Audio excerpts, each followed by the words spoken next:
Bonjour Sofiane, bonjour Salim. Merci encore d'avoir accepté notre invitation. Donc on est vraiment très contents. Et donc de ce que je comprends, vous avez créé une agence qui s'appelle D2S, qui est une agence de production, de publicité. Est-ce que vous pouvez nous en dire un peu plus? Ouais, alors pour te dessiner un petit peu un portrait global de ce que c'est des 2S Productions, c'est quelque chose qui va un peu plus loin que la pub. En fait, D'accord. l'idée, c'est qu'on travaille sur deux verticales. La première, c'est sur du business pur et dur, c'est-à-dire qu'on accompagne les marques en D'accord. mettant à leur service les techniques du cinéma pour qu'elles puissent soit se présenter, soit réaliser des interviews pour elles, soit enfin, toute la production audiovisuelle dont on peut avoir besoin quand on est une entreprise, une marque ou un entrepreneur. D'accord. C'est notre champ de compétences. Et nous, Ok. vraiment, ce qui fait notre positionnement et notre spécificité, c'est qu'on met ces techniques, comme je disais, du cinéma, parce qu'on a tous été marqués par un film Ouais, quand on a été jeune, moins jeune, etc. c'est sûr. Donc on sait que l'art cinématographique, c'est le meilleur moyen de faire passer des émotions. Ok. Et qui dit que faire passer des émotions, dit qu'on peut parler beaucoup plus facilement à ses clients, à ses partenaires, etc. etc. Donc c'est ça qu'on met à disposition de nos clients. Ok. Et la deuxième verticale, du coup je vais laisser Sofiane la Ouais. présenter, parce Ok. que c'est quelque chose qui va de manière complémentaire dans ce qu'on veut faire, mais Très qui bien. est beaucoup plus profond que l'aspect business. Voilà, Ok. exactement. Donc D2S, comme Salim a dit, c'est deux volets. D'accord. Et moi, on va dire, je m'occupe plus du volet création de concepts originaux. Ok. L'objectif, c'est quoi? C'est de créer des concepts originaux, de vidéos, d'émissions, de publicités, etc. pour initier les jeunes à l'entrepreneuriat. D'accord. Donc l'objectif, réellement, c'est de travailler avec des marques pour créer leurs propres concepts. D'accord. Et à côté de ça, on a nos propres concepts. À Ok. nous. On a sorti en juin dernier, fin juin dernier, le premier volet d'une émission qui s'appelle Pitch devant le BAT. Ouais. Ouais. Donc l'objectif, c'est quoi? C'est de réunir des entrepreneurs des milieux populaires. D'accord. Quand on parle de milieu populaire, il faut bien comprendre, le mot milieu populaire n'est pas là pour rien.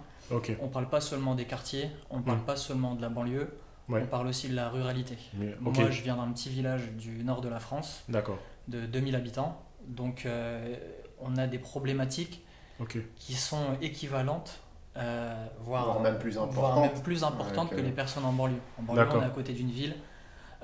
Moi, du côté de chez moi, la première réellement grande ville, elle a 60 km. Donc Ok. l'objectif, c'est ça. C'est de se dire, avec les concepts concrets, avec les marques et par notre propre biais, Ok. on va aller essayer Mhm. d'initier les jeunes à l'entrepreneuriat Ok. avec des concepts originaux qui les touchent. Ok. On va essayer de parler leur langage. C'est ça l'important. Et d'où vient cette envie de pousser les jeunes à entreprendre? Je crois qu'il y avait un chiffre qui m'a interpellé sur ton LinkedIn. Initier 1 million de jeunes à l'entrepreneuriat. C'est ça. Pourquoi vous avez décidé de faire ça? Quand on dit 1 million, je pense que c'est pas beaucoup. D'accord. C'est même faible comme objectif. Il faut savoir qu'on est dans l'audiovisuel. Oui. Aujourd'hui, c'est très facile de toucher une grosse partie de la population en France, mais pas seulement. On agit au niveau de la francophonie. Ok. Ça veut dire qu'il y a des personnes qui nous regardent du Sénégal, il y a des personnes qui nous regardent D'accord. du Québec, il y a des personnes qui nous regardent du Maghreb, beaucoup Ok. de personnes. D'accord. Donc réellement, initier 1 million de jeunes, c'est pas beaucoup. Comment on va le faire? Bien sûr, en créant tous ces concepts. D'accord. À côté de ça, il y a la partie personal branding qu'on fait de notre côté, qui va aussi aider les jeunes à entreprendre, réaliser des cours, des vidéos un peu courtes, des interviews, etc. justement pour pousser les jeunes Ok. à l'entrepreneuriat. Et pourquoi l'entrepreneuriat, sachant qu'on sait que la plupart des jeunes, ils vont se lancer dans une carrière salariale et ils se disent peut-être l'entrepreneuriat, c'est pas fait pour moi, donc c'est assez ambitieux quand même. Pourquoi l'entrepreneuriat? Bon, déjà, moi, je peux te donner quelques éléments de réponse. Moi, à titre perso, je faisais de l'associatif il y a encore quelques années. Je faisais de l'aide aux devoirs pour des enfants de mon quartier. D'accord. Donc, je les avais de 4 à 10 ans. Mm. Et un truc, moi, qui m'a mis une grosse baffe et qui m'a marqué, ça fait partie un peu du cheminement jusqu'à aujourd'hui, c'est Ok. que moi, ce qui m'amusait, c'était de leur demander, quand vous allez être plus grand, Ouais. qu'est-ce que vous voulez faire? Ok. J'avais 3 réponses. J'en avais pas 1000, j'en ai que 3. Ouais. Footballeur, Ouais. rappeur Ouais. et influenceur. Bon, à l'époque, c'était télé-réalité et tout. Mais au final, c'était Ouais. vraiment... C'est souvent ça. C'est ça. Pourquoi? Ouais. Parce qu'aujourd'hui, finalement, les rôles modèles qu'ont ces jeunes qui viennent des milieux populaires, en règle Ouais. générale, bon, des quartiers, de la ruralité, etc., Ouais. eh ben, finalement, ces modèles-là, c'est ceux qui vont embrasser des carrières artistiques, sportives, Ouais. et finalement, on leur montre très peu d'autres alternatives. Ouais. Nous, avec Sofiane, ça fait des années qu'on est entrepreneur. On D'accord. a monté plein de business, Ok. qui ont cartonné, d'autres qui ont échoué. Mais ce qu'on a compris, et après je vais compléter par rapport à ce que tu disais sur l'aspect salarial, c'est que le salariat, c'est, je ne vais pas dire la voie facile, mais c'est la voie normale. C'est-à-dire que quand… Classique. C'est ça, c'est la voie classique. Quand tu rentres à l'école quand tu es enfant, tes parents ils veulent que tu deviennes ingénieur, avocat, médecin. C'est ça. Donc on ne se casse pas la tête. C'est-à-dire que voilà le chemin là où tu dois aller. Et encore une fois, en termes d'alternatives, c'est soit ça, soit le foot, le rap ou aujourd'hui l'influence. Mais le monde est vaste. Et il y a énormément de choses. Nous, on a exploré cette voie finalement qui s'est, j'ai envie de dire, qui nous a un petit peu tombé dessus. Ça fait partie de notre personnalité. Ça nous a tombé dessus. Donc, on n'a pas forcément au départ choisi d'être entrepreneur parce qu'on ne savait même pas que ça existait. En tout cas, je peux parler pour nous deux. On n'a pas forcément dans notre famille des entrepreneurs. On n'a pas, dans notre entourage proche, tu gagnais 2000 € par mois, tu étais le roi du pétrole, tu vois. Donc, on avait certains plafonds qui ont fait que nous, aujourd'hui, on a dit, si on veut avoir de l'impact pour les prochaines générations et changer ce mindset qu'avaient ces petits de 4 à 10 ans avec lesquels je travaillais, on doit faire quelque chose. Ce quelque chose, c'est leur montrer notre métier, celui d'entrepreneur, qui peut également te permettre de réussir dans la vie et réaliser tes rêves. L'entrepreneuriat, encore une fois, c'est très vaste. Il y a des milliers et des milliers de domaines différents dans lesquels on peut l'exercer. Et nous, notre rôle aujourd'hui, pourquoi initier? C'est parce qu'aujourd'hui, l'immense majorité, on va dire plus de 80% si on veut rester sur du Pareto, ne savent même pas que ça existe. Donc c'est ça notre rôle. Et souvent, j'ai l'impression aussi on confond l'influence avec l'entrepreneuriat, parce qu'il y a beaucoup de gens qui sont des influenceurs et qui se disent entrepreneurs. Est-ce que c'est… Vous pouvez nous éclaircir un peu dessus? Mais je pense qu'aujourd'hui, la plupart des influenceurs sont entrepreneurs. L'influenceur aujourd'hui, il gère son image comme une marque. On ne verra jamais un influenceur prendre une photo ou une vidéo qui va à l'encontre de son image. Donc je dirais vraiment que l'influence, entre guillemets l'influence, on va tous vers ça. On va tous vers ça, et aujourd'hui, si tu veux que ta boîte fonctionne, il faut forcément passer par un branding de soi au final. Et je pense que c'est super important, et je vais compléter pour ce qu'a dit Salim là, super important, c'est pourquoi on a entrepris, parce qu'on nous a pas donné de chance. Et c'est ça qu'il faut comprendre aussi. On m'a pas donné la chance quand j'ai envoyé 350-400 CV. On m'a rien donné. Donc à partir de ce constat là, ça veut dire quoi? Pourtant j'ai fait une des plus grandes écoles de France, j'ai fait l'EDEC, mais on me répondait pas. Donc qu'est-ce que j'ai fait? On reviendra un peu sur vos parcours. J'ai entrepris, et le truc c'est que… T'as 3 heures avec toi. Et le truc, ce qui est fort, c'est que quand j'ai entrepris, en fait, il n'y a personne qui m'a aidé. Donc en fait, je suis en train de faire, on est en train de faire ce qu'on aurait voulu avoir quand on avait 17, 18, 19, 20 ans. Et si nous on le fait pas, qui va le faire? Qui va le faire? C'est ça. Si justement on peut revenir un peu sur votre parcours. Du coup, vous, c'est quoi votre parcours? Vous avez fait l'université, l'école de commerce? Vas-y, Sofiane, vu que tu as commencé à dire. Comment ça commence? C'est à peu près la même chose, mais différent aussi. Donc moi, j'étais très tôt en sport-études football. À la base, football. Quand on en reparle. Voilà. Les métiers. Le métier, c'était… C'est ça. Moi, le seul moyen de m'en sortir, ce qu'on m'avait dit, c'était le football aussi. Donc j'ai vu Zinedine Zidane… Sachant que tu viens d'un milieu rural, c'est ça. ça. J'ai vu Zidane à la Coupe du Monde 98. J'ai pris une licence juste après. Et 2 ou 3 ans après, j'avais 12 ans et je me suis retrouvé en sport-études. Et après, je me suis retrouvé en centre de formation au VAFC, Valenciennes, à l'époque. Et en fait, ce qui s'est passé, c'est que j'étais pas assez assidu au lycée, j'y allais pas souvent avec la fatigue du sport. Et à l'époque, il n'y avait pas de double cursus à l'université, sport, hautes études et sport et hautes études. Donc en fait, j'ai dû faire un choix. Moi, je fais pas le mytho des ligaments croisés. J'ai arrêté. Le genou, il a pas suivi. Non, le genou, il va très bien pour l'instant. Mais j'ai arrêté en fait. Du jour au lendemain, j'ai arrêté le football et j'ai fait une école de commerce. Donc l'EDEC, où j'ai un bachelor en entrepreneuriat en stratégie d'entreprise. Donc ça, c'est la partie… Ça fait partie des meilleures écoles de commerce de France. De France, c'est ça. Et là, j'ai appris en fait le business à la manière ultra capitaliste. Et ce modèle-là, j'avais un peu de mal. Donc en fait, j'ai aussi fait un Master 2 en développement local et économie solidaire. Donc, on parle de SS souvent en ce moment-là, donc économie sociale et solidaire. Et j'ai fait un Master 2 dans ce domaine-là. Et après, j'ai travaillé, j'ai ouvert des boîtes. Donc, j'ai travaillé aux États-Unis, j'ai travaillé à La Réunion. Ah ouais. J'ai travaillé avec la Pologne. Donc, on a fait on a bien voyagé Ah ouais. à l'étranger. J'ai créé en 10 ans 6 ou 7 boîtes. Ah ouais. Et aujourd'hui, j'ai 33 ans. Ok. Si on ne dirait pas, j'ai 33 ans aujourd'hui, ouais. Et donc, moi, j'entreprends depuis que j'ai 21 ans au final. Donc, ça va faire presque 13 ans que j'entreprends. Ok. Et le parcours, et j'ai rencontré Salim il y a un peu moins d'1 an. À l'IDEC Pas du tout. Pas du tout, rien à voir. Quand je vais te raconter mon parcours, et voilà, donc j'ai rencontré Salim il y a 1 an, et il se trouve que dans la vie, parfois, tu rencontres des personnes qui sont comme toi, qui ont les mêmes objectifs de vie, et en fait, tu n'as pas besoin de parler longuement, tu fais les choses. Ouais. Donc voilà.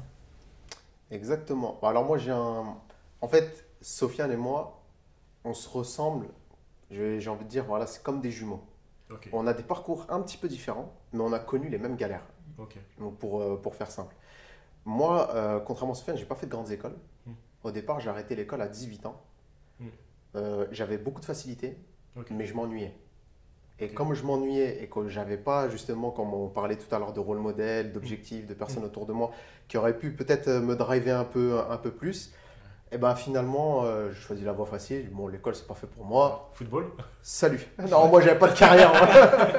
Ça va, je sais jouer au foot, mais j'avais pas de carrière.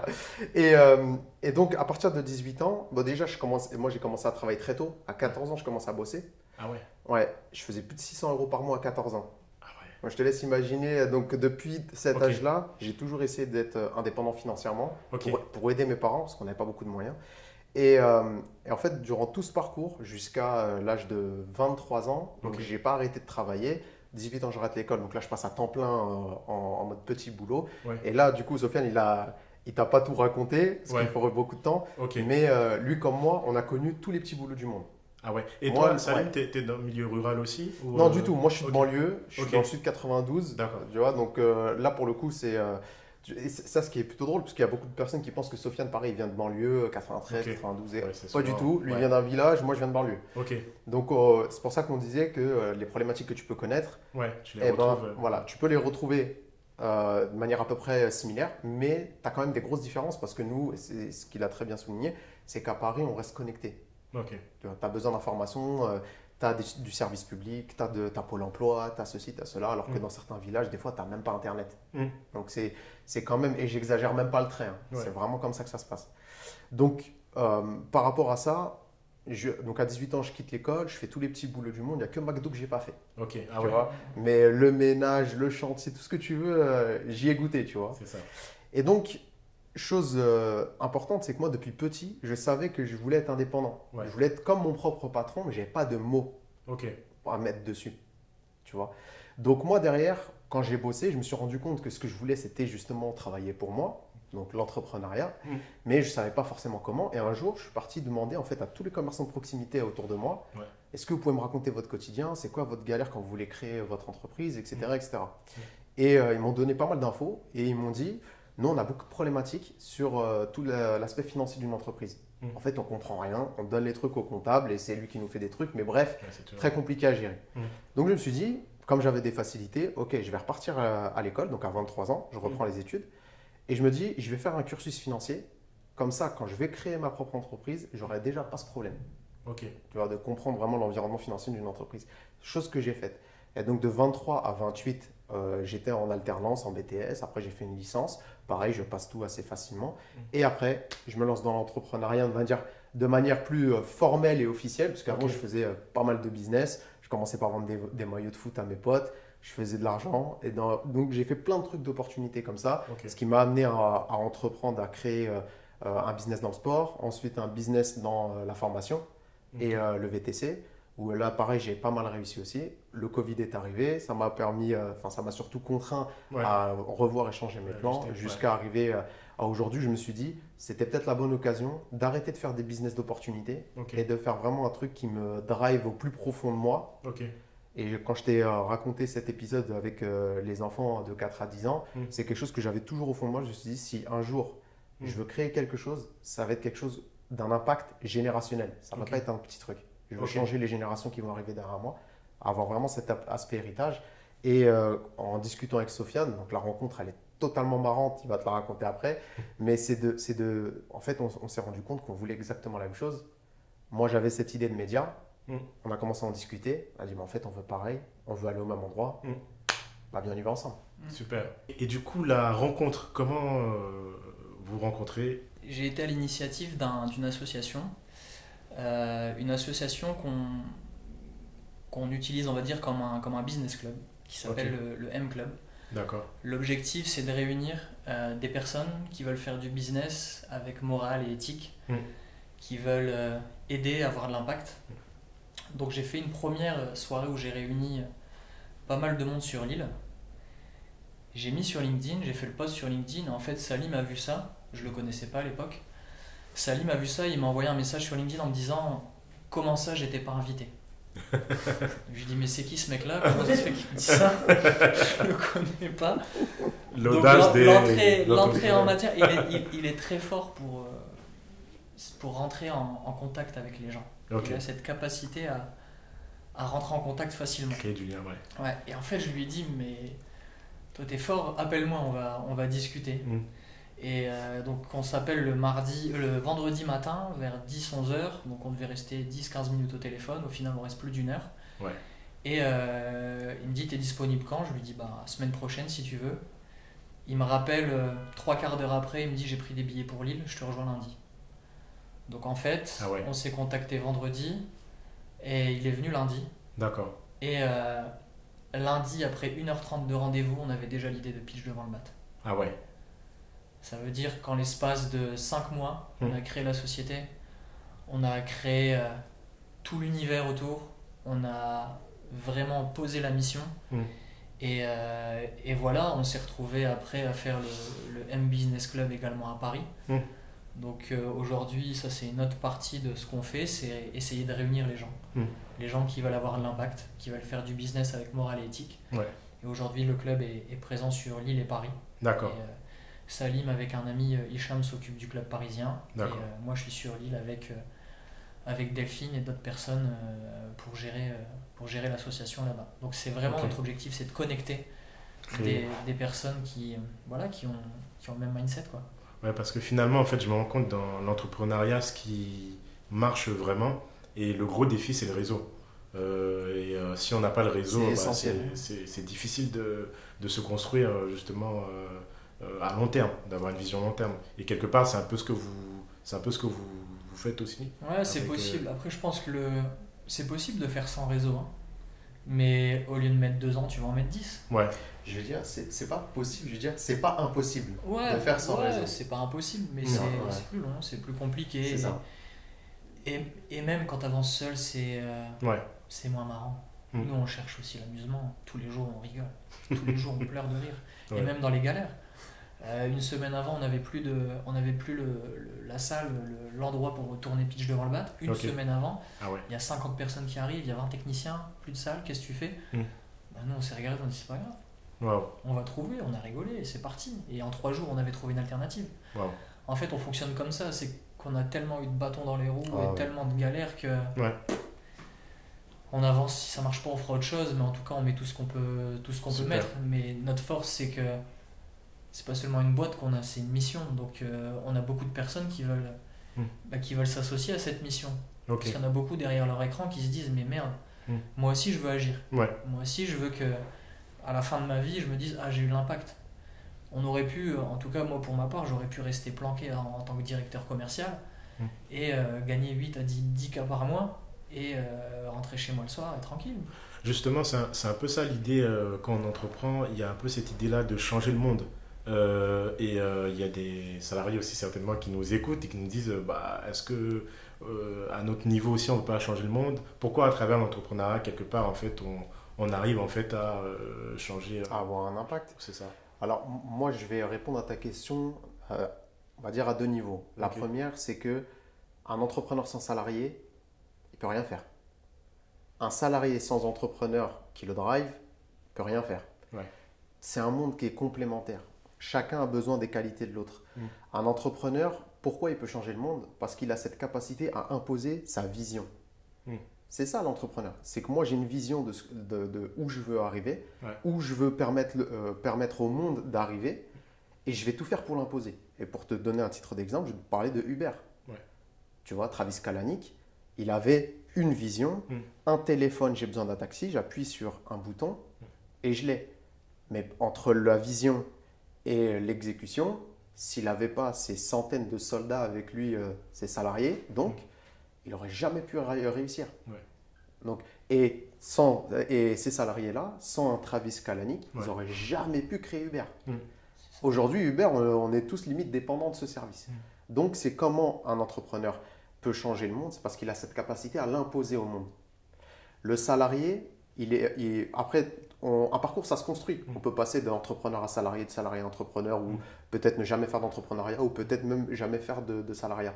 Chacun, en fonction de ses capacités, de son envie, de son contexte aussi, parce qu'il y a beaucoup de gens qui veulent se lancer, mais qui ont des contextes compliqués. Je ne vais pas te donner des discours de gourou qu'on peut entendre à droite à gauche, du style, vous ne vous lancez pas, vous êtes entre guillemets des moins que rien, etc. Si tu es marié, tu as 3 enfants, faut assumer le foyer, c'est beaucoup plus compliqué. Et je sais de quoi je parle. Donc, c'est beaucoup plus compliqué de se lancer dans l'entrepreneuriat avec prise de risque maximum, potentiellement pas d'argent pendant X temps, que si tu es 16-17 ans, chez papa, maman, tu n'as pas de charge et quoi qu'il arrive, tu es sécurisé. Donc, encore une fois, voilà, il faut voir c'est quoi ses rêves, c'est quoi ses envies. Est-ce que ses envies et ses rêves, ça correspond à un business pour éventuellement se lancer. Et en fonction, comme je le disais, du contexte. Mais les salariés, moi j'ai toujours un mot pour eux, c'est que sans nos collaborateurs, nous aujourd'hui on a une équipe, elle est quand même nombreuse, sans ces collaborateurs-là, on n'aurait pas pu sortir ce qu'on a sorti. Voilà. Et ça, il faut le souligner. On a besoin de tout le monde. La France, tous les pays du monde, s'il y a cette synergie entre entrepreneurs et salariés, c'est comme ça qu'on va stimuler une économie. Si j'ai que des entrepreneurs, le monde s'écroule. Si j'ai que des salariés, le monde s'écroule. Il faut juste créer l'entente entre eux. C'est ça. Et c'est ça, en France, c'est difficile quand tu es patron. Tu es toujours… On te voit un peu comme le… c'est mal vu. Ouais, c'est très mal vu. Parce qu'en fait, on a ce raccourci du le patron gagne trop d'argent. Le patron gagne trop d'argent. C'est mal, c'est pas bien. C'est ça. Et l'argent, c'est tabou, c'est pas bien, c'est mal, c'est sale, etc. Alors, et d'ailleurs, ça c'est un parallèle que Sofiane il peut te donner aussi. C'est le mindset aux États-Unis ou dans les pays anglo-saxons. Lui, il a vécu à New York, il peut te dire. Ça n'a strictement rien à voir, mais pourquoi? Et quand tu fais cette analyse-là, tu comprends finalement pourquoi en France, on n'aime pas l'argent. Je vais te donner un exemple concret. Si demain, tu es à l'école, tu as une mauvaise note, c'est valorisant ou c'est dégradant? C'est dégradant. C'est très dégradant. C'est très dégradant. L'échec en France, on te tire dessus. Si tu es nul, on te tire dessus. C'est comme ça. Aux États-Unis, ou je veux dire en Angleterre, dans le monde anglo-saxon, l'erreur, l'échec, c'est pas une tare. Ça fait partie du process. Donc, on va arriver, on va t'encourager, on va te dire non, c'est pas fini, tu peux faire autre chose. Tiens, regarde, ouvre ton œil plus de ce côté-là. Peut-être que tu vas réussir dans ce domaine, etc., etc. Et moi, c'est une phrase que j'ai entendue, c'est pas de moi, je crois que c'est de Marc Simoncini, mais c'est le jour où on valorisera la réussite, c'est le jour où déjà on valorisera l'échec. Et moi, ça, j'en suis persuadé. Parce que quelque part en France, en fait, on a des parcours assez linéaires, classiques, qu'on doit prendre si on veut atteindre, on veut réussir, faire les grandes écoles, faire justement… Et si tu n'y arrives pas, tu es un loser. C'est ça, exactement. Si tu n'y arrives pas, tu es un loser. Alors que je vais te dire des exemples d'entrepreneurs qui ont soit quitté le système scolaire, soit qui se sont fait tout seuls, etc. Il y en a des tonnes. Donc, ne pas réussir à l'école, ce n'est pas un échec de sa vie. Ça fait partie du process. Maintenant, l'entrepreneur, lui, il a, j'ai envie de dire, cette capacité, peut-être ce mindset, à se nourrir beaucoup plus facilement de ses échecs que quelqu'un qui n'est pas entrepreneur. Parce que, encore une fois, moi, j'en suis persuadé, on n'est pas tous faits pour être entrepreneur. Il y a des gens qui ne sont pas faits pour ça. Comme on n'est pas tous faits pour être salarié, comme on peut être fait pour les deux, mais chacun doit trouver sa voie avec les critères que je t'ai donnés tout à l'heure. Mais avec une vision claire, c'est que il faut trouver ce qui nous correspond, ni plus ni moins. Il n'y a pas de bon, voilà, c'est ça. Et l'épanouissement personnel, professionnel, etc. Ça fait partie du process. Si tu sais pas qui tu es, tu peux pas entreprendre. En tout cas pour moi. Moi, c'est la réflexion que j'ai fait avec moi-même. Les heures passées devant moi, en train de me parler à moi. qui ont fait qu'aujourd'hui je sais ce que je veux faire. Je sais pourquoi je suis bon. Je sais en quoi je suis pas bon. Je sais où je dois m'améliorer. Je sais que tous les jours je peux apprendre et de n'importe qui. Et en fait, il est là le truc, c'est que l'entrepreneur, il a cette force d'apprendre, toujours apprendre, de se dire que l'échec, c'est pas une fatalité, se dire que si ça marche pas, ben c'est pas grave, il y a autre chose à côté. Et encore une fois, se dire que c'est le parcours. Aujourd'hui, sur les réseaux sociaux, tu vois, les personnes qui parlent d'entrepreneuriat, ils montent des voitures, etc. Mais ça n'a rien à voir avec ça, en fait. C'est juste pour te vendre des formations. C'est ça. Il n'y a pas d'entrepreneuriat derrière ça. C'est des mecs qui font du bling bling. Moi aussi, demain, tu retires une belle liasse de billets, je viens devant toi, je te mets mes plus belles baskets, mon plus beau costume, je te dis tiens, regarde, ce que j'ai, c'est grâce à ma formation. Mais derrière, il n'y a rien. Moi, je vais te dire, l'entrepreneur, il pleure. L'entrepreneur, il dort pas.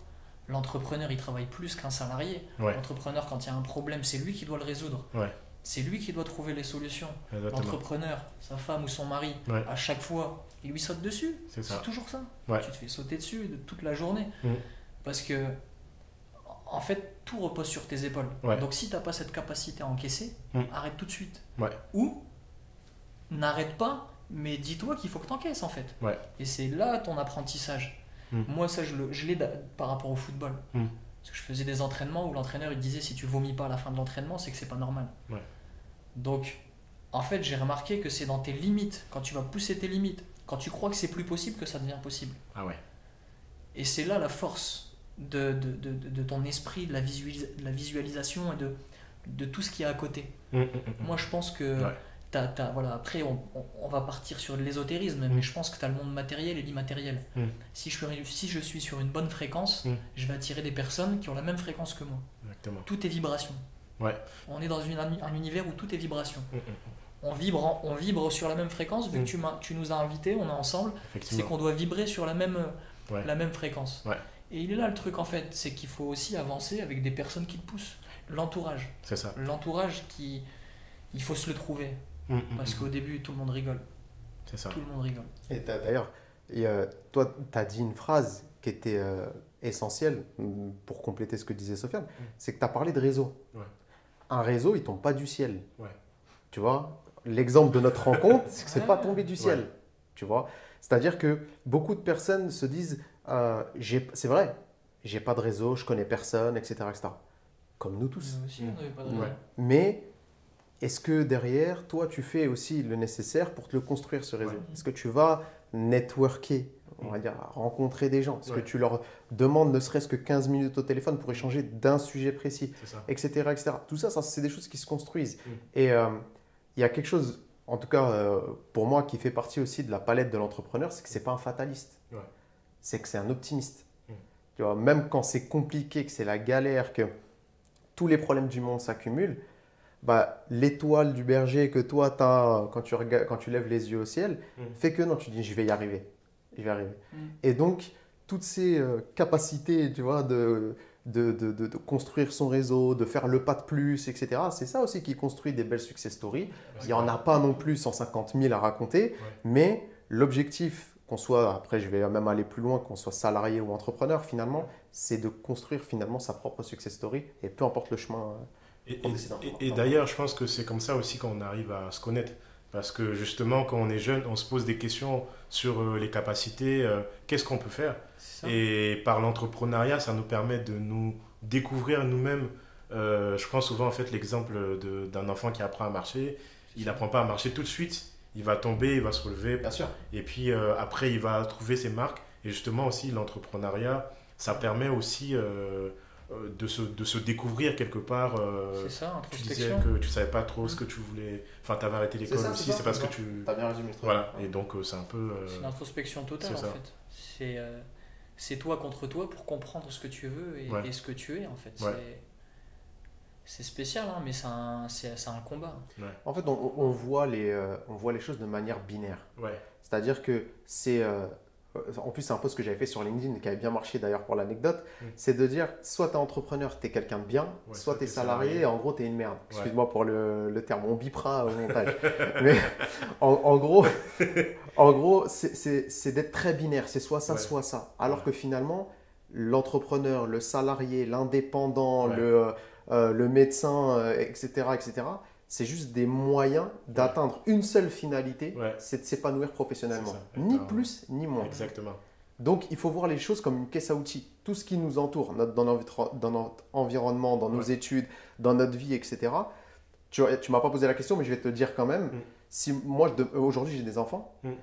Demain, j'ai un de mes gamins qui me dit « je veux devenir plombier Mm. », eh bien, tant mieux. Mm. Moi, je vois des projets Mbappé, des projets Wembanyama, des ceci, des cela. Mm.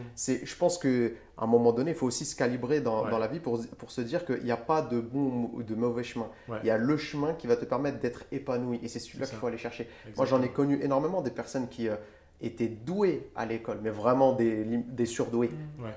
qui cartonnaient tout, qui voulaient faire de la cuisine. Ouais. Papa, maman leur a dit, c'est mort. Ouais.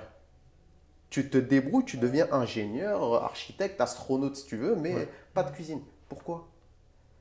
Il faut voir les choses comme des outils. L'entrepreneuriat, ça peut être un outil, d'ailleurs même pendant une période donnée, et peut-être qu'après en tant que salarié, on sera beaucoup plus épanoui parce qu'on a connu ces expériences d'entrepreneur, ou l'inverse, etc., etc., et faire partie finalement, construire son propre chemin de vie jusqu'à son épanouissement. Bah, je pense que la période du Covid a été un gros moyen de réfléchir parce que moi, justement, j'ai rencontré des personnes qui étaient en finance et qui se sont dit je vais devenir agriculteur.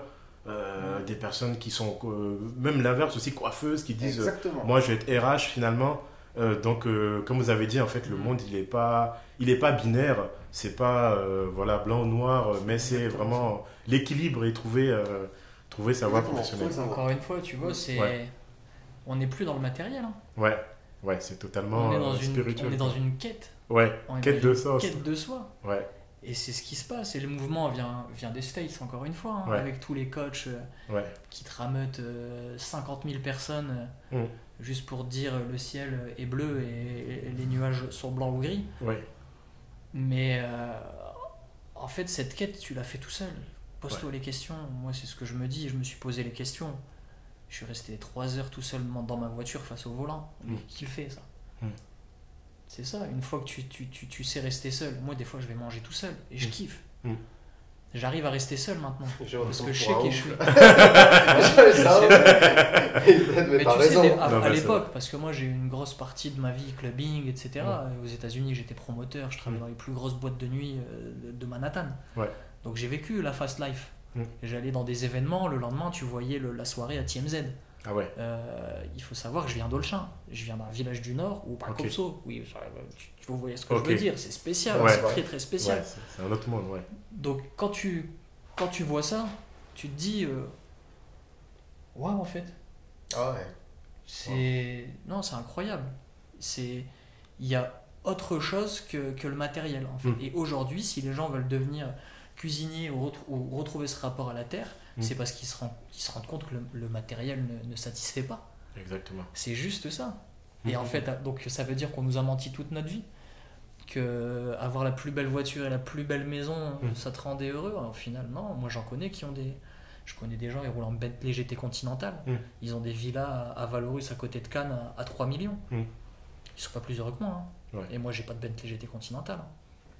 Pas encore. Donc... ouais, mais voilà, mais encore une fois, c'est une. Mais ça fait Ouais. partie des. C'est un bon exemple. Ouais. Parce que finalement, bon, la quête matérielle, c'est des standards qu'on te montre. De et société. C'est ça, exactement. Alors que finalement, c'est très individuel. Mais ce que toi tu disais, Sofiane, qui est vraiment aussi hyper essentiel, c'est que nous, notre travail aujourd'hui, donc moi je t'ai parlé de l'aspect business, Sofiane il t'a parlé de l'aspect création originale pour initier les jeunes. En fait, c'est juste d'aider les gens à se poser les bonnes questions. Voilà, Ouais. c'est ça. C'est tout. Tu vois, après on peut donner des mots, du marketing, faire un peu de papier, un beau paquet cadeau, etc. Mais finalement, c'est ça. Notre mission, c'est d'aider des jeunes à se poser les bonnes questions. Parce que au-delà même de valoriser l'entrepreneuriat, et ça fait partie des projets, là je te lâche une exclue, tu vois, sur lesquels on travaille, bah c'est surtout aussi de valoriser, au-delà de l'entrepreneuriat, mais de valoriser d'être entreprenant. Et entreprenant, c'est pas forcément créer un business. Tous les sens. Ça va dans, exactement, c'est dans tous les sens. Entreprendre sa vie quelque part. Exactement, ça Ouais. peut faire des grosses études, Ouais. ça peut faire aucune étude, Ouais. mais avoir des actions, entreprendre et être entreprenant, c'est faire des choses. Donc, c'est toujours être dans le mouvement, C'est ça. ce que tu disais tout à l'heure. Et ça, c'est des choses que nous, on veut valoriser. De dire qu'il n'y a pas un chemin, il n'y en a pas deux, il y en a des milliers. Voilà ce que vous pouvez atteindre, entre guillemets, dans tel domaine. Si ça vous intéresse, voici le parcours à suivre. Voici comment vous pouvez y arriver. Et bah, maintenant, construisez votre propre chemin avec la petite boîte à outils qu'on vous aura donnée. C'est super intéressant ce que vous dites. Et moi, j'avais remarqué aussi, j'avais entendu en fait dans la période où on parlait justement de la retraite à 65 ans.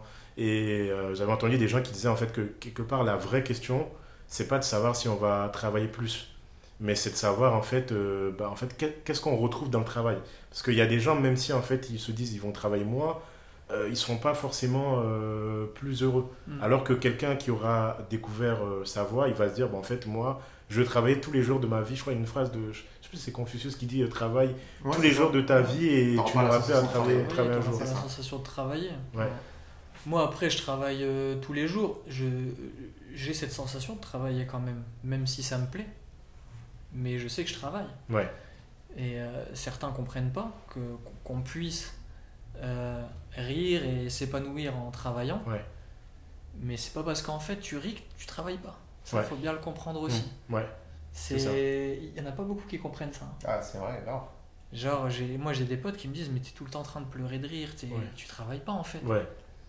Et si, parce que j'ai créé cet environnement. Mais regarde, c'est super intéressant parce que ça veut dire quoi? Ça veut dire qu'on associe le travail à quelque chose de dur et de mauvais, tu vois, en fait il faut pleurer. Ouais. Non, le travail, là je pense qu'aujourd'hui, en plus parce qu'on voit pas toute ton équipe autour, mais je pense qu'on est tous contents. C'est ça. D'être là. Et on aurait pu faire ça le dimanche, on aurait été tout aussi contents. Ouais. Mais ça vient au travail Tripalium. Tripalium, instrument de torture. Ouais. Instrument de torture, et c'est marrant de se dire ça en fait. Pourtant non, l'association elle est fausse. Ouais. Parce que justement, si tu fais ce travail de te poser les bonnes questions et de choisir quelque chose qui tend à aller vers ton épanouissement, tu n'as plus cette... Et c'est pour ça que Sofiane, il l'a très bien souligné, c'est pas que c'est pas dur, parce que c'est dur. Bien sûr. Mais quand tu te lèves, tu es content de te lever. C'est ça. Tu travailles le dimanche, tu es content de travailler. Moi, en fait, je donne aussi des cours à côté et, au lycée. Et des fois, en fait, aussi, je pose souvent ma question aux élèves de leur dire, en fait, ne choisissez pas des voies parce que, je sais pas, est-ce la voie royale Même moi, j'ai pris un parcours scientifique parce qu'on m'avait dit justement que c'est la meilleure voie. Mais essayez de prendre la voie qui vous correspond le mieux. Parce que sinon, en classe, vous n'allez pas être attentif. En fait, ça commence déjà dès l'école. On n'est pas attentif. Bien sûr. On sent qu'on n'est pas... Donc, posez-vous les vraies questions pour vous dire, si je veux aller en CAP, je vais en CAP. Si je veux devenir ingénieur, je deviens ingénieur. Donc, ça commence déjà dès l'école. Et puis après, en entreprise aussi, on va avoir en fait on va pas se sentir à sa place dans une entreprise, même si elle fait de la RSE. Même s'il y a un baby-foot. C'est ça. Même s'il y a un baby-foot. Donc c'est super important. Ça. Non, mais c'est vrai, parce qu'en plus, tu étais prof, moi aussi. Tu vois, donc on partage ça aussi de commun, c'est que quand tu es en face, d'ailleurs même Sofiane aussi, je dis que nous, mais Sofiane aussi, c'est de dire que quand tu es en face d'une classe et que tu poses des questions au final à ces jeunes-là, après toi tu officies dans quoi en termes de lycée? C'est dans des banlieues, c'est en centre de Paris, oui, c'est plus... c'est quelle catégorie on va dire type d'élèves? Zone ZEP on va dire. Voilà, donc milieu populaire. Parfait. Et bien finalement, toi, là, je pense que ce qui doit aussi t'interpeller en tant que prof, c'est de te dire combien ont la maturité de se poser ces questions-là. Et finalement, tu te rends compte que c'est très peu. Maintenant, je vais te raconter une deuxième anecdote. À l'époque où j'étais dans ma phase où, comme je t'ai dit, j'ai fait tous les petits boulots, j'étais surveillant. Donc tu vois, j'étais surveillant dans un collège et après j'ai été prof en BTS. Mais pour te dire que quand j'étais surveillant, j'ai eu une deuxième claque. Je t'ai parlé des petits, maintenant je vais te parler d'un peu des plus grands. Alors, je ne sais pas, toi, dans ton parcours, mais est-ce que tu te souviens de ton stage de troisième? Je crois que oui. Tu l'as fait où? C'était un stage d'architecture parce qu'on m'avait bien orienté. Je voulais être architecte à la base parce qu'après, je me disais, j'aime bien construire et tout, des choses. Donc, tu as pu le faire dans un cabinet d'architecte, etc. Ça, c'est génial, mais regarde, tu viens de le dire toi-même, j'ai de la chance. Moi, j'étais dans un truc de ménage. Bref, et tous mes potes, pour ceux qui avaient de la chance de trouver un stage, c'était en carrosserie, c'était en boucherie, c'était en manutention. Et toi, Sofiane, t'étais où, toi, stage de troisième? Moi, j'étais dans un magasin de vêtements. De la manutention, etc. Bref, on va dire bas de l'échelle, tu vois. Le collège où moi j'étais surveillant, c'était le collège Henri Matisse, ici les Moulineaux. Bonjour à tous les élèves peut-être qui me reconnaîtront. C'est un collège où finalement tu as tous les enfants de la télé. Tu es à côté de Boulogne, tu es à côté de Meudon, tu es à côté, bref, j'avais tout. J'avais TF1, Canal+, etc. Et je leur ai posé la question. Mais tu sais, moi, naïf, tu vois. Alors, votre stage, vous l'avez fait où? Bah, ils me regardent tous bizarrement, du style, bah, moi j'étais au Canal Football Club avec Hervé Matou. Je préparais l'émission. J'ai commencé, j'ai préparé, tu ramenais les cafés. Non, je préparais l'émission. Ah ouais. C'est nous qui. Ok. Et toi, t'étais où? Bah, moi j'étais à la direction marketing de chez Chanel. Ouais. Et toi, t'étais où? Bah, moi j'étais à la direction commerciale de chez L'Oréal. Ouais. Je fais ah, d'accord. Et c'est là que le gap, donc quand je te parle de deuxième baf, Ouais. c'est là j'ai compris que le gap il se creusait là. Ouais, l'environnement. Exactement. Mais l'environnement, j'ai envie de te dire, ça va même plus loin que ça. C'est-à-dire que c'est les perspectives que tu vas voir. Quand on parlait d'avoir de l'impact, pourquoi on a choisi l'audiovisuel? Parce que si tu veux avoir le maximum d'impact, il faut que tu puisses avoir donc on va reprendre le terme, mais un impact aussi sur ce que les gens voient et ce qu'ils entendent. Pourquoi les médias sont surpuissants? Parce qu'ils contrôlent, entre guillemets, bien sûr, ce que tu vois et ce que tu entends. Ouais. Et c'est comme ça que tu peux driver ensuite après un mindset de population, etc. etc. Et bien, c'est pareil pour les jeunes. Ouais, je deviens ce que je vois et j'entends. Exactement. Ni plus ni C'est moins. la psychologie des masses. C'est Voilà. ça. Ni plus ni moins. Donc, quand moi j'ai vu ça, j'ai compris qu'en fait, les jeunes qui viennent des milieux populaires, leur angle de perspective, il est comme ça. Ouais, exactement. Les jeunes qui viennent de milieux un peu plus aisés, et encore une fois, c'est pas une tare de venir d'un milieu plus aisé. Si mes parents avaient plus de moyens, j'aurais été très content de le faire, parce qu'on voit beaucoup aussi de bullshitters sur LinkedIn, etc., qui te racontent du genre j'ai commencé de zéro. On n'a pas la même définition de commencer de zéro. Tu vois, bref, pour dire que aussi, quand on vient d'un milieu un peu plus aisé, les perspectives, elles sont comme ça. C'est ça. Donc déjà, moi, mon champ, s'il est plus large, eh ben, j'ai plus de possibilités et je peux emprunter plus de voies pour réussir, etc. etc. Ouais. Et donc, encore une fois, pour en revenir à notre travail, c'est de permettre de valoriser le fait d'être entrepreneur et de ouvrir le champ des perspectives à tous ces jeunes et se dire, bah, il n'y a pas que le foot, parce que le footballeur, pour négocier ses transferts, etc., bah, il a des avocats, il a des experts comptables, il a des agents, il a des personnes qui vont gérer ses business, etc. Et bah, peut-être que toi, tu seras bien meilleur pour gérer un restaurant que d'être footballeur. Et donc, on ouvre un peu tout ça et c'est... en fait, quelque part, ce que vous faites aussi, c'est très bien parce que vous montrez aussi des modèles. Parce que je regardais un peu les émissions, je crois que c'est le deuxième épisode.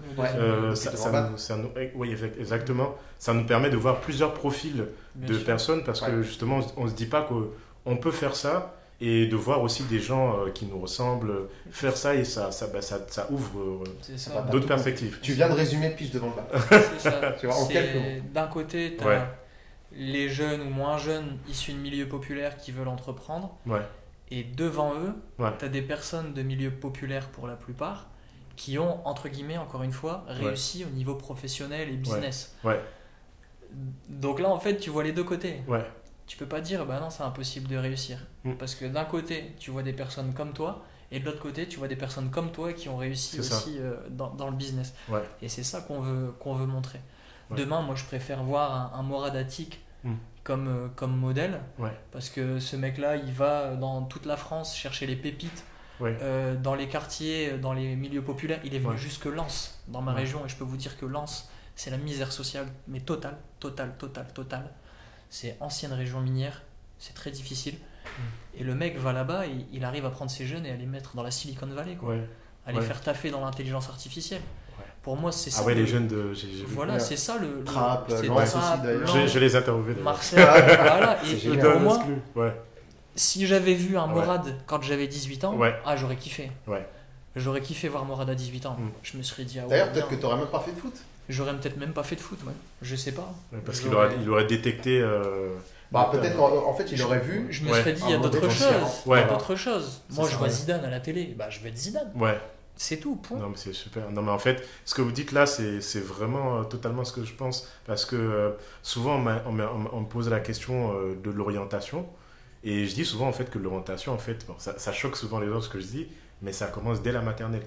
C'est que tu as des jeunes qui sont parce que sur ce podcast, en fait, ce que je veux aussi, c'est d'interviewer des gens aussi d'autres milieux parisiens, grande couronne, tout ça.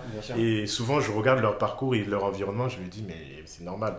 Donc, j'ai remarqué que dès la maternelle, tu as des enfants, en fait, qui ont 1500 mots. Donc, les mots permettent d'ouvrir à des univers.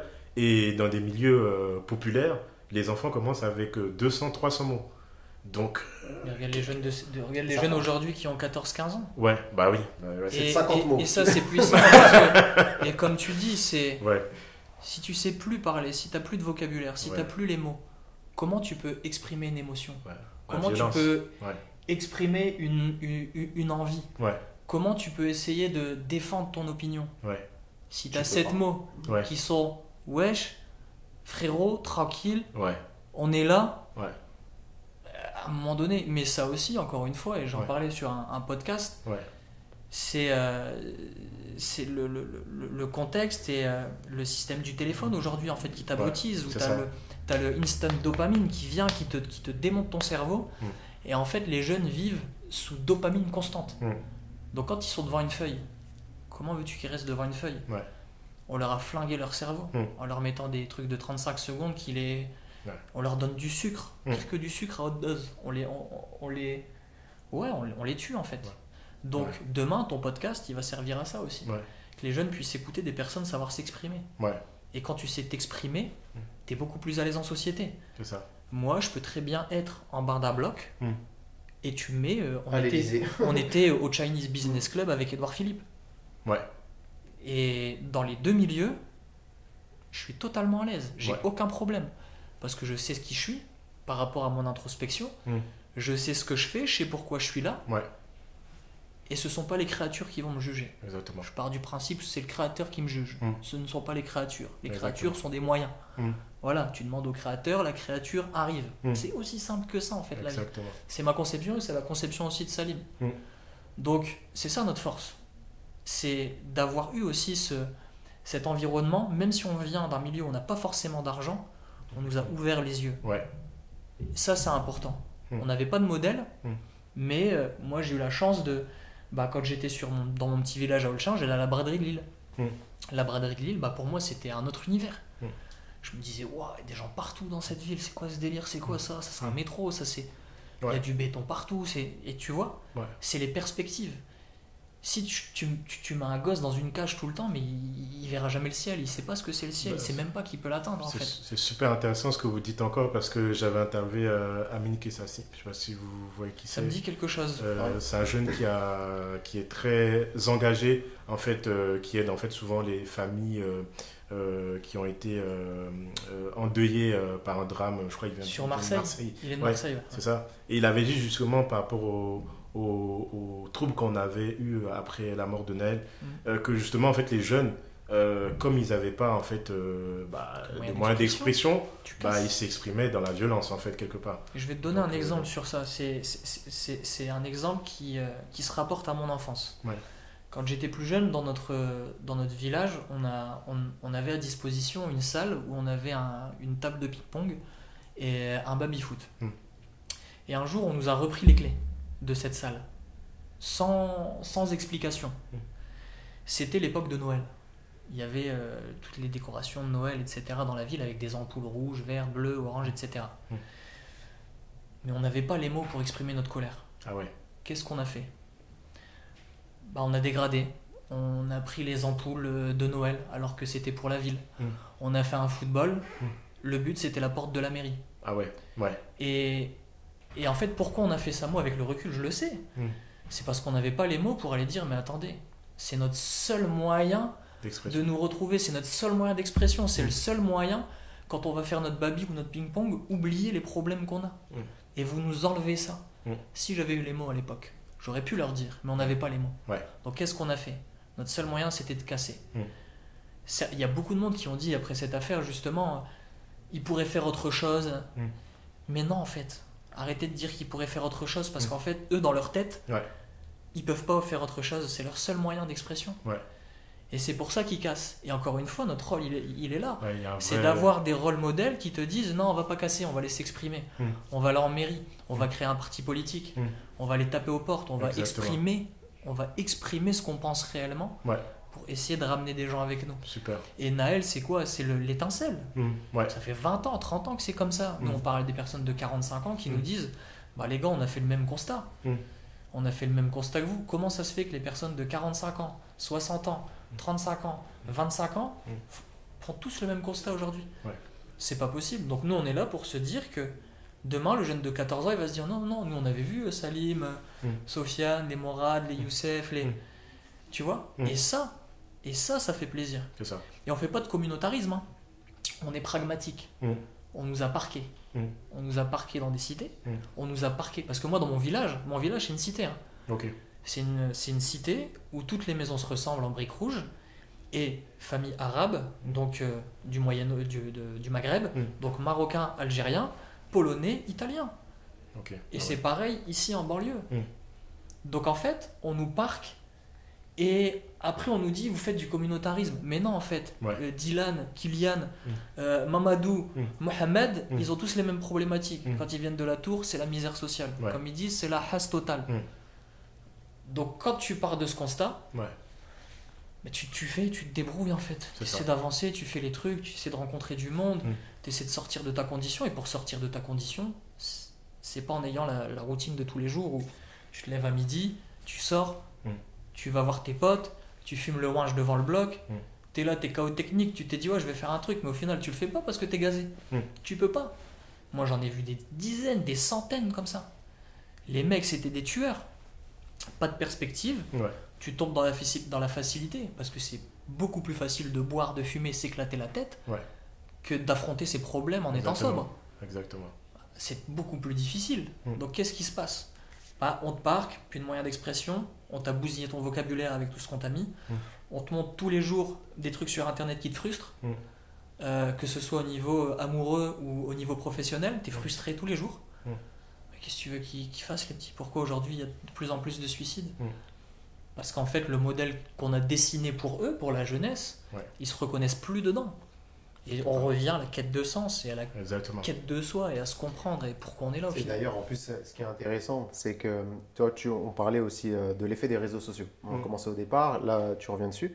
Mais il y a beaucoup de gens qui ne le savent pas, mais l'algorithme de TikTok n'est pas le même en Occident ou en Chine. En Chine, Tu vois, on parlait de l'utilité de ton podcast. Tu vois, imagine sur TikTok, tu vois que des 15-30 secondes de podcasts comme le tien. Si dans 15 ans, 20 ans, la nouvelle génération, c'est exactement ça. Tu n'as pas des tueurs à gages, c'est qu'il y a un problème. La Chine, c'est ce qu'ils sont en train de faire. Je crois que c'est 40 minutes qu'ils imposent aux enfants. Par jour maximum, et ils ont un contenu qui est éducatif. On leur apprend à faire une fusée. Là, on t'apprend pas, on t'apprend pas à regarder des chats, rigoler, blablabla. Non, on t'apprend à créer des fusées. Donc, il est là finalement l'enjeu aussi pour nous. C'est-à-dire que ça, il y en a quand même des gens qui le savent. On le sait. Maintenant, comment nous, en tant que parents, comment en tant qu'éducateurs, comment en tant que personne de la société, on agit pour dire attention, ça on le sait, on sait qu'il est là pour vous abrutir, comment on va faire pour trouver des alternatives? Voilà. On utilise le moyen, on utilise TikTok, mais demain, quand tu vas venir sur une de nos chaînes et quand tu vas sur des 2S, tu apprends quelque chose, tu ressors, tu as appris quelque chose. C'est comme les posts qu'on fait sur LinkedIn, par exemple. Là, les dernières vidéos que Sofiane fait. C'est comme ça que j'ai mais voilà, mais tu vois pas un post où j'apporte pas un truc, où je dis pas quelque chose de sensé. Il y a tout le temps une réflexion derrière. Parce que la vie est réflexion au final. Donc si tu es là et tu avances et tu es comme un cheval avec tes œillets et tu peux pas avancer. C'est vrai qu'il y a un gros travail d'éducation et justement, en fait, des fois, en France, c'est aussi un sujet aujourd'hui, je pense que vous-même vous avez dû le voir en salle de classe, il y a un souci avec l'autorité parce que d'un côté il faut que les jeunes ils construisent leur avenir parce que sans autorité c'est difficile et donc il faut qu'ils respectent la police et tout ça, tout ce qui va avec, et puis d'un autre côté aussi ils n'arrivent pas aussi à bien s'exprimer, ils sont en construction, ils sont encore jeunes. Donc, c'est vrai que... Moi, j'ai un avis sur ça. Tu vois, pour l'avoir expérimenté, comme toi, comme Sofiane, et moi, j'ai un avis très, très tranché là-dessus. Pour moi, ce n'est pas une question de respect d'autorité, etc. C'est une question de confiance. Tu vois, s'il y a quelqu'un qui est en face de toi qui te dit « ne fais pas ça, fais ça », Si tu ne lui fais pas confiance, tu l'écouteras pas. Quoi qu'il arrive, tu l'écouteras pas. Si tu lui fais confiance, tu l'écouteras. Tu vois? Donc toi, en tant que prof, si les élèves ne te font pas confiance, tu n'as pas instauré ce rapport de confiance avec eux, de justice, de faire les choses justement pour les mettre dans un contexte où ils vont se dire « Ah, ce prof-là, il n'est pas là pour nous tirer dessus, il est là pour nous élever, on va lui faire confiance, donc on va l'écouter. » Moi, j'ai jamais eu un problème en tant que prof de toute ma vie. Jamais. Il y a peut-être une fois, et c'était à l'époque où j'étais je ne vais pas dire en tant que prof avec des jeunes, là c'était en formation avec des adultes. Okay. Mais une fois dans toute ma vie, et c'était avec un adulte et un truc qui n'avait rien à voir. Donc, moi je pense, et c'est d'ailleurs aussi ce qui m'est arrivé en tant que surveillant, je pense que j'ai été incontestablement le surveillant le préféré des élèves, tu vois. Pas parce que j'étais gentil avec eux, parce que j'étais juste et parce que j'étais là pour les élever. Pas les élever en tant que parents avec petits, mais les élever, on va dire, d'un point de vue un peu plus spirituel, mindset, etc. Ouais. J'étais là pour les élever. Et donc, quand j'avais ce rapport avec eux, ils me faisaient confiance. Si à un moment donné, je leur disais « Stop, on arrête là. Là, tu es en train de déborder. » Eh bien, ils arrêtaient. J'ai jamais eu un problème en tant que surveillant. Ah oui. Il faudrait ouvrir une école. Non, mais je pense que cette facilité avec les jeunes aussi. Voilà. Je pense qu'on a cette facilité. Parce que je me mets à leur place. Ouais. On se met à leur place. On a été à leur place. Ouais. Je sais dans quel contexte ils sont. Bon, eux, c'était pas en tant que surveillant. Ouais. Je le disais, j'étais dans un collège où les jeunes venaient que de milieux aisés. Ouais. Mais ça ne veut pas dire qu'ils n'avaient pas de problème, parce qu'ils avaient des problèmes différents. Ouais. Donc j'adoptais une attitude différente avec eux. Mais j'étais là pour les accompagner. Et je pense que c'est très très important en tant qu'éducateur d'être là pour ne pas faire la police. Là, tu donnais l'exemple de la police.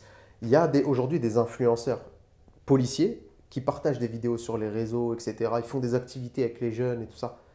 Est-ce que tu penses que les jeunes avec qui ils ont partagé des activités, c'est des jeunes qui vont venir pour casser leur voiture ou casser? Non, parce qu'il y a ce rapport de confiance. Ouais. Et en tant que prof, en tant que policier, en tant que pompier, en tant que ce que vous voulez, le rapport de confiance, il est essentiel. Dans le business, on parle de business. La confiance, c'est primordial. C'est la base de tout. Bah, l'association en business, elle est basée sur la confiance. Si tu ne fais pas confiance à ton associé, si tu ne fais pas confiance à tes partenaires, etc., bah, ça va être très compliqué d'avancer. Wow. Donc au final, moi je pense que le rapport de confiance, pour ça je te dis, j'ai un avis très tranché là-dessus, il faut savoir le réinstaurer, et surtout en tant que prof. On parlait, là, tout à l'heure Sofiane disait que les jeunes n'ont pas des moyens d'expression, donc ça passe par la violence pour s'exprimer. Encore une fois, ce n'est pas parce qu'on l'explique qu'on le cautionne. Absolument pas, il faut le dire et le répéter. Mais moi je pense très sincèrement que si les profs étaient contents d'être là, ce qui n'est pas le cas de beaucoup de profs qui travaillent en ZEP, malheureusement ils sont là, ça leur est un peu tombé dessus et ils sont très pressés de partir de ces zones-là. Moi je connais des profs aussi qui étaient très heureux d'être en ZEP à l'époque où moi j'étais élève et ça se passait super bien. Maintenant les élèves, quand je parle donc de rapport de confiance, comment ça va se matérialiser? Si moi je suis là et que je leur montre la finalité de pourquoi eux ils sont là.